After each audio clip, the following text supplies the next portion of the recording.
இல்லற வாழ்க்கையில் ஈடுபட்டு விந்து வெளிப்படாவிட்டாலும் அவன் கடமையாக குளிக்க வேண்டும். ஏன்னா நிறைய மக்கள் விந்து வெளிப்பட்டால்தான், இல்லற வாழ்க்கையில் ஈடுபட்டு விந்து வெளிப்பட்டால்தான், ஸ்கலிதம் ஏற்பட்டால்தான் கடமையான குளிப்பு என்று கருதுகின்றார்கள். ஸ்கலிதம் ஏற்படாவிட்டாலும் விந்து வெளிப்படாவிட்டாலும் இல்லற வாழ்க்கையில் ஈடுபட்டு விட்டாலே குளிப்பு கடமையாகி விடுகின்றது.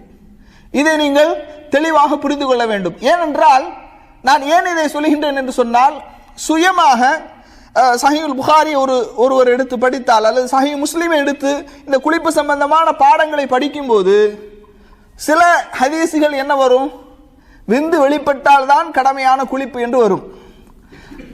விந்து வெளிப்படாவிட்டால் கடமையான குளிப்பு குளிக்க வேண்டிய தேவையில்லை என்றும் சில ஹதீசுகள் வரும். அப்ப என்ன செய்யக்கூடாது, கடமையான குளிப்பு குளிக்க வேண்டிய தேவையில்லை, விந்து வெளிப்படாவிட்டால் இல்லறத்தில் ஈடுபட்டாலும் கடமையான குளிப்பு குளிக்க வேண்டிய தேவையில்லை என்று முடிவெடுத்து விடக்கூடாது. அப்ப முன் சொன்ன அந்த சட்டம் எப்போது, பின்னால் அந்த சட்டம் மாற்றப்பட்டதா இல்லையா, இந்த கல்வி முறைகளை நாம் என்ன செய்ய வேண்டும், தெரிந்து கொள்ள வேண்டும். பாருங்கள், அபு மூஸா அஷ்அரி ரலியல்லாஹு அன்ஹு அறிவிக்கின்றார்கள், சஹீஹ் முஸ்லிமில் இந்த செய்தி இடம்பெறுகின்றது.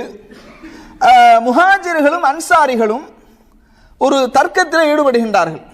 என்ன தர்க்கம் அப்படின்னா, அன்சாரிகள் சொல்கின்றார்கள், லா யஜிபுல் குஸ்லு இல்லா மனி தஃப்கி அவ் மினல் மாஇ, அதாவது இல்லறத்தில் ஈடுபட்டு அந்த விந்து வெளிப்பட்டால் தான் குளிப்பு கடமையாகும் என்று அன்சாரிகள் என்ன செய்யறாங்க, சொல்றாங்க. வகாலல் முஹாஜிரூன், முஹாஜிர்கள் சொல்றாங்க, பல் இதா ஹாலத ஃபகது வஜபல் குஸ்ல், கணவன் மனைவி சேர்ந்து விட்டாலே குளிப்பு கடமையாகிவிடும் அப்படின்னு சொல்றாங்க. அப்ப அபு மூஸா அஷ்அரி ரலியல்லாஹு அன்ஹு அவர்கள் சொல்றாங்க, ஃபஅனா அஷ்ஃபீக்கும் மின் ذلك فقمت فاستأذنت على عائشة فأذن لي, நான் ஆயிஷா ரலியல்லாஹு அன்ஹா அவர்களிடத்திலே சென்று அனுமதி கேட்டு அவர்கள் எனக்கு அனுமதி தந்தார்கள்.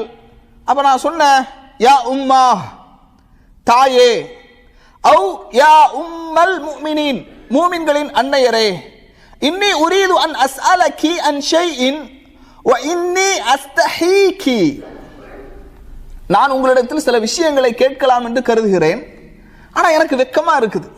இப்ப நம்ம மக்கள் சொல்றாங்களா இல்லையா, இதெல்லாம் சொல்றீங்க, வெக்கமா இருக்கு கேட்கறதுக்கு, கூச்சமா இருக்கு அப்படின்னு சொல்றாங்களா இல்லையா, அந்த மாதிரி அபு மூஸா அஷ்அரி ரலியல்லாஹு அன்ஹு அவர்கள் ஆயிஷா ரலியல்லாஹு அன்ஹா அவர்களிடத்துல சொல்றாங்க, சில விஷயங்களை கேட்க வேண்டும் என்று நான் கருதுகிறேன், ஆனால் எனக்கு வெட்கமாக இருக்கின்றது.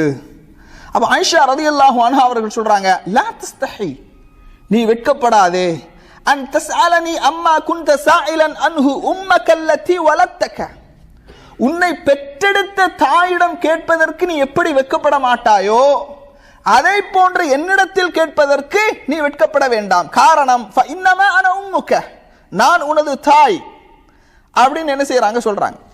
அப்ப இந்த விஷயத்தை கேட்கும்போது ஆயிஷா ரலியல்லாஹு அன்ஹா அவங்க சொல்றாங்க, ஃபமா யூஜிபுல் அல் குஸ்ல் قالت على الخبير سقطت قال رسول الله صلى الله عليه وسلم إذا جلس بين شعبها الأربع ومس الختان الختان فقد وجب الغسل.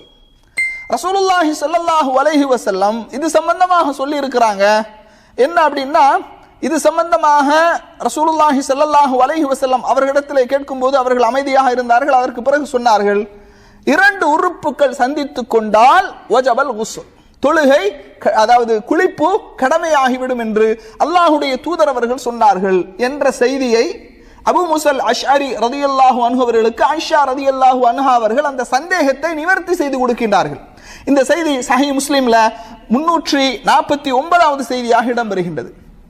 இன்னொரு செய்தியை பாருங்க, சஹீஹ் முஸ்லிம்ல 350வது செய்தியாக இடம்பெறுகின்றது. ஆயிஷா ரலியல்லாஹு அன்ஹா அவர்களை தொட்டும் அறிவிக்கப்படுகிறது, இன்ன ரஜுலன் ஸஅல ரசூலுல்லாஹி ஸல்லல்லாஹு அலைஹி வஸல்லம் அனிர் ரஜுலி யுஜாமிஉ அஹ்லஹு ثم يغسل هل عليهم الغسل وعائشة جالسة فقال رسول الله صلى الله عليه وسلم إني لأفعل ذلك وأنا هذه ثم نغتسل. ரசூலுல்லாஹி ஸல்லல்லாஹு அலைஹி வஸல்லம் அவர்கள் ஆயிஷா ரலியல்லாஹு அன்ஹா அவர்கள் உட்கார்ந்திருக்கிறாங்க. ரசூல் ஸல்லல்லாஹு அலைஹி வஸல்லம் அவர்களிடத்தில் ஒரு மனிதர் வர்றார்.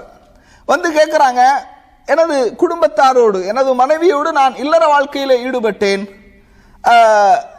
ஆனால் விந்து வெளிப்படவில்லை, குளிப்பு கடமையா என்று கேட்கும்போது ஆயிஷா ரலியல்லாஹு அன்ஹா அவர்கள் உட்கார்ந்து இருக்கிறாங்க. ரசூலுல்லாஹ் சொல்றாங்க, நாங்கள் இந்த மாதிரியான ஒரு சூழலில் வான வஹாதிஹி, நானும் இவளும் சொல்றாங்க, நானும் இவளும் இந்த மாதிரியான ஒரு கட்டத்தில் நக்தசில், குளிப்போம் என்று சொல்றாங்க. அதாவது ரசூலுல்லாஹ்வுடைய வாழ்க்கை ஒரு மூடலான வாழ்க்கையாக இருக்கல, ஒரு வெளிப்படைத்தன்மையான ஒரு வாழ்க்கையாக இருந்திருக்குது அப்படிங்கிறதுக்கு இது ஒரு பெரிய சான்று. சர்வசாதாரணமாக ஒரு தலைவரை சந்தித்து மார்க்க விஷயங்களை, சந்தேகங்களை, இல்லற வாழ்க்கை சம்பந்தப்பட்ட விஷயங்களை, பாலியல் சம்பந்தமான சந்தேகங்களை கேட்கக்கூடிய அளவுக்குத்தான் அல்லாஹ்வுடைய தூதருடைய வாழ்க்கை ஒரு சர்வசாதாரணமான வாழ்க்கையாக இருந்திருக்குது. ஆயிஷா ரலியல்லாஹு அன்ஹா அவர்களும் ரசூல் ஸல்லல்லாஹு அலைஹி வஸல்லம் அவர்களும் உட்கார்ந்து இருக்கிறாங்க. ஒரு மனிதர் வந்து இந்த மாதிரி கேட்கறாங்க. ரசூலுல்லாஹி ஸல்லல்லாஹு அலைஹி வஸல்லம் சொல்றாங்க, நானும் இவளும் இது மாதிரியான கட்டத்தில் கண்டிப்பாக குளிப்போம் அப்படிங்கிறாங்க. அப்போ ஒரு சாதாரண வாழ்க்கையாக இருந்திருக்கு. இந்த செய்தி சஹீஹ் முஸ்லிம்ல 350வது செய்தியாக இடம்பெறுகிறது.